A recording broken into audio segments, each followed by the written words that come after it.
नई दिल्ली। हिंदू संघर्ष समिति ने श्रीलंका सरकार व सेना द्वारा निर्दोष तमिल हिंदू नागरिकों के जघन्य मुल्लिवाइकल नरसंहार की याद में दिल्ली के कॉन्स्टिट्यूशनल क्लब में कार्यक्रम कर मारे गए तमिल हिंदुओं को श्रद्धांजलि अर्पित की। कार्यक्रम की शुरुआत ब्राह्मणों के एक समूह ने श्रीलंकाई सेना द्वारा अकाल मृत्यु को प्राप्त निर्दोष नागरिकों की आत्मा की शांति के लिए शांति पाठ किया। गौरतलब है कि इस युद्ध अपराध में मारे गए लोगों को सम्मान पूर्वक अंतिम संस्कार भी प्राप्त नहीं हुआ था। आज से 14 साल पहले 18 मई 2009 श्रीलंका में आतंकी संगठन लिट्टे को समाप्त करने के बाद वहां की सेना ने बदले की कार्रवाई करते हुए मुल्लिवाइकल में निर्दोष तमिल हिंदुओं व उनके परिवारों को लिट्टे से सहानुभूति रखने के संदेह के कारण उनका जघन्य नरसंहार किया था तथा उनकी लाशों को समुद्र में फेंक दिया था। श्रीलंका में हुए इसी नरसंहार की याद में हर साल 18 मई को हिंदू संघर्ष समिति श्रद्धांजलि सभा आयोजित करता है। इस साल आयोजित हुई सभा में मुख्य अतिथि एम.एस. सर्वनन ने तमिल हिंदुओं को श्रद्धांजलि अर्पित करते हुए कहा कि श्रीलंकाई सरकार लगातार वहां के तमिल हिंदुओं से धार्मिक रूप से भेदभावपूर्ण व पूर्वाग्रहग्रस्त दमनकारी नीतियों से उन्हें दोयम दर्जे का नागरिक के तौर पर उनके मानवाधिकारों से खिलवाड़ कर रही है। यही कारण है कि उन्हें वह गृहयुद्ध भी झेलना पड़ा। श्रीलंका सरकार वर्तमान भयावह आर्थिक संकट के बावजूद अपनी करतूतों से बाज नहीं आ रही है और वह लगातार हिंदू मंदिरों के मूल स्वरूप को विकृत करने और हिंदू तमिलों के नागरिक व धार्मिक अधिकारों को कुचलने का काम जारी है। ये सब चीजें भारत सरकार के संज्ञान भी है और भारत सरकार ने भी कई मंदिरों को बचाने के लिए संरक्षण में लिया है। सर, हिंदू संघर्ष समिति की तरफ से लगातार कार्यक्रम हो रहे हैं। श्रीलंका में जो घटनाएं घट रही हैं उसको कैसे आप देखते हैं और आज किस तरीके से उस पर चर्चा हुई है?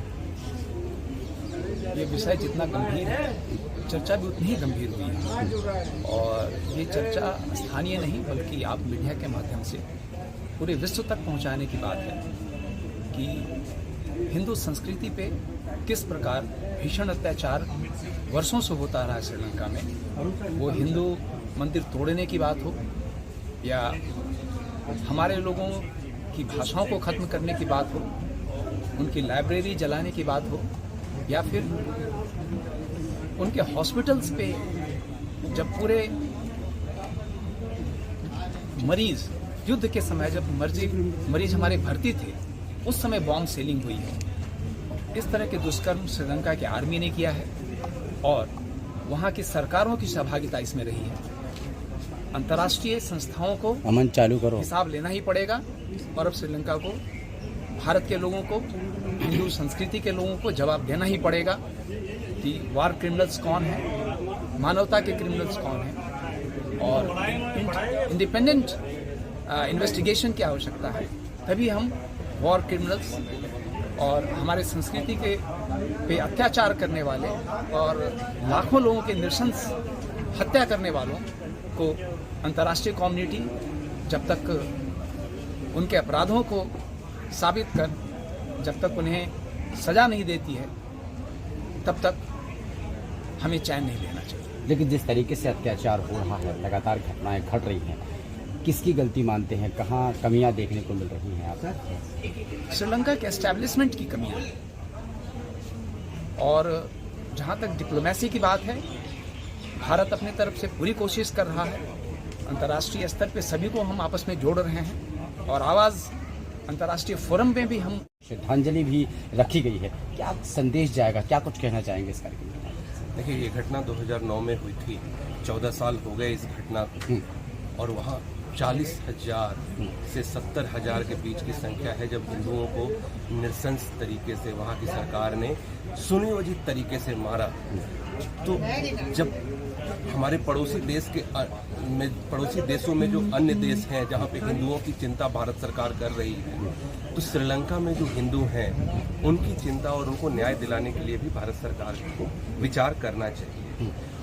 ये कमिटमेंट कई बार श्रीलंका की सरकार के द्वारा दिया गया कि वो न्याय की प्रक्रिया को आगे बढ़ाएंगे, परंतु पिछले 14 वर्षों में ये देखा गया कि उन्होंने कभी भी United nation human right commission के साथ ऑपरेशन नहीं किया। उन्होंने न कोई इंडिपेंडेंट इन्वेस्टिगेटिंग एजेंसी बनाई। यहाँ तक कि उसके बाद पिछले 4-5 वर्षों में ये भी देखने को मिला कि उस समय जो सेना में उच्च अधिकारी थे जिन्होंने इस हत्या को अंजाम दिया, उन्हें बड़े पदों पर बैठाया गया श्रीलंका में। तो ये उस सरकार की नीति और नियत पे प्रश्न चिन्ह उठाता है कि जो हिंदुओं पर अत्याचार कर रहे हैं उन्हें लगातार वहाँ श्रीलंका की सरकार रिवार्ड दे रही है। लेकिन केंद्र सरकार से क्या कुछ अपील आप लोग करना चाहेंगे, क्योंकि कहीं ना कहीं देखा जा रहा है, बता रहे हैं कि वो कदम तो उठा रहे हैं लेकिन फिर भी घटनाएं कम नहीं हो रही है, तो किस तरीके से उन्हें कदम उठाना चाहिए, कोई आप लोगों के पास?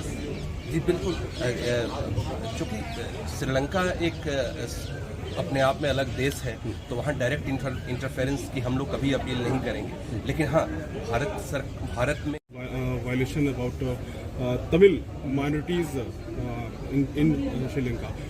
You are here, you are fighting for a long time. What do you want to say about it? Sir, our fighting is still continuing and we are expecting help from the Government of India. Government of India under the Prime Minister leadership, now things are coming under control. People still they are striving hard and Government of India helping a lot, and I want the Tamil Nadu government also to see to that and to help the people well. Okay, so many people are suffering till date today, but no human rights violation of them. Nobody are helping. If we talk about India government and Sri Lanka government, so what do you want to say about it? So we, Tamil people, leaders, everybody are taking this issue to the Government of India, and we request the Government of India to raise this issue in the United Nations. And let the United Nations take a stern action against the government of Sri Lanka. For that, we are putting our effort continuously, and I hope our Prime Minister will do the needful. What do you